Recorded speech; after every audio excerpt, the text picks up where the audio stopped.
Hello, my name is Raymond Bly. I served with the 1st Infantry Division in Vietnam in late '69 to when they pulled out in the summer of '70, and then they shipped me to the Americals. If you read my book at raybly.com, it'll tell you a lot of my experiences in Vietnam, but the worst experience I had was coming home.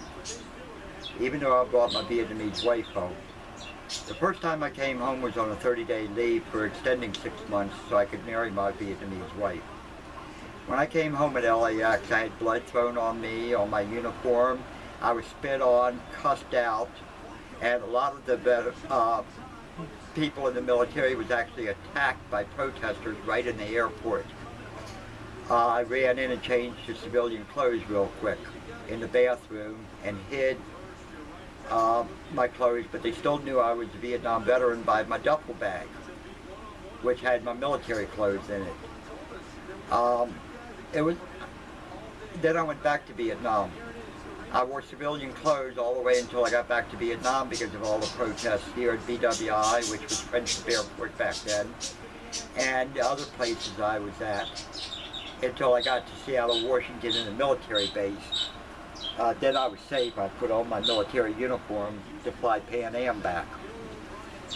In July of '71, I came home again and got the same experience of out of control people protesting against the Vietnam veteran, calling us baby killers, drug addicts, crazy, you name it, they labeled us.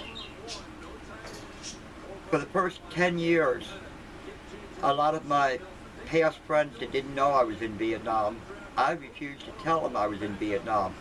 They would sit around and say, what are we going to do with all these Vietnam veterans? They're ruining our country. They're coming home all crazed, drug addicted. They killed all these women and children. Now they're killing Americans when they're coming home. We got to stop them. And all kind of bad publicity about Vietnam veterans. After about 15 years, I was charged with a crime, and all the judge kept saying to me, even though I said I was innocent, was I needed help because I'm a Vietnam veteran. I had to be on drugs. When they locked me up for 5 days, they checked me all the time for drugs because I had to be a heavy drug user, thanks to my sister, if you watch one of my other videos, for 5 years before that. Even when they illegally convicted me, which I'm going to put a new videotape out, he says, you should get help with the VA. You're mentally disturbed. All those women and children you killed in Vietnam and all the drugs you took, even though you might not be on them now, you're suffering from a lot of mental illness, Mr. Bly. I'm sitting there, what the hell? I drove a truck in Vietnam, Your Honor. I never fired my gun.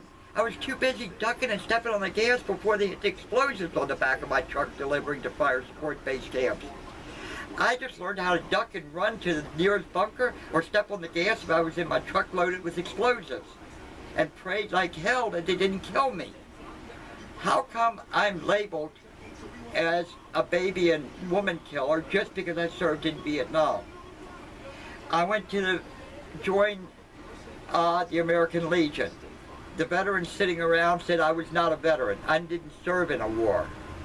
I should not be allowed in the American Legion. The VFW did the same thing to me back in the 70s and 80s. Most of the World War II clubs like this didn't want Vietnam veterans. Besides, we weren't in a war, we were all crazy lunatics and drug addicts. It was almost 25 years before I told anybody I was a Vietnam veteran. Because I was embarrassed. I was labeled. I was put in a pot of a few people and labeled that I was the same as a few people that came home from the war that did have to accidentally murder women and children to get to the enemy, because the enemy used them as shields, just like the Muslims do in Iraq, Afghanistan, and the Hamas group with Israel is put women and children first, so you have to shoot them before you can shoot the terrorists or the bad people. God, it's been hell being a veteran. I'm a convicted felon, partly because the judge thought I needed help. Nobody will listen to me and see my evidence. I've written newspapers about my illegal conviction. How can I be convicted of child abuse against an illegal alien that was 22? And they knew it before they even arrested me. I know my sister played a big part, saying I was a Looney Tune Vietnam veteran. Another thing, when the county's trying to run me out of my house, if you watch the other video, when I stand up and say, go to hell, you can't do this to me, I got the Bill of Rights, I have the Constitution. My God, I'm out of control. I'm crazy for standing up for my rights. That's another thing a Vietnam veteran can't do, is stand up for his rights against the authority figures or the police stopping me every time I went out of my driveway for harassment. If I stood up and called a policeman out and wanted his badge number, his name, I was a Looney Tune crazy Vietnam veteran. Let me tell you, I wish I was. Because if I was, I would have shot the first son of a bitch. But I was rational. I kept my cool, even though I got loud mouthed like I am now. But that doesn't make me crazed or a baby killer or a drug addict. Yes, I'm a drug addict. I used to be an alcoholic. But I never took illegal drugs or even prescription drugs. I smoke. They say you're a drug addict when you smoke because of the nicotine. It calms my nerves, keeps me calm, and I'm hyperactive with hypertension. When I smoke a cigarette, I calm down. But thank God I was not a crazed Vietnam veteran, which they kept accusing me of every time I confronted the police, or planning and zoning, or the county, or the state. Because every time I confronted them, I'm in the melting pot of Vietnam veterans. I have to be crazy, a drug addict, and a baby and a woman killer. Because I'm labeled for life. How have you been treated as a Vietnam veteran since you came home from the war?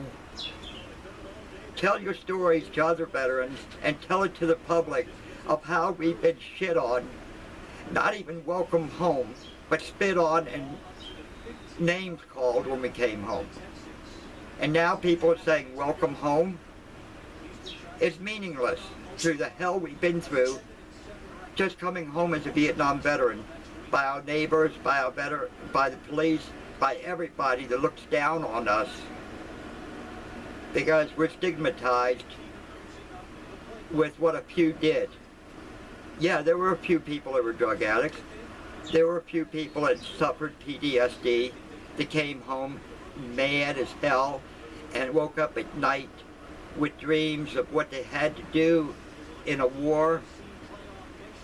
But don't label us all under one umbrella. Please tell your story like I'm doing on Facebook. Thank you.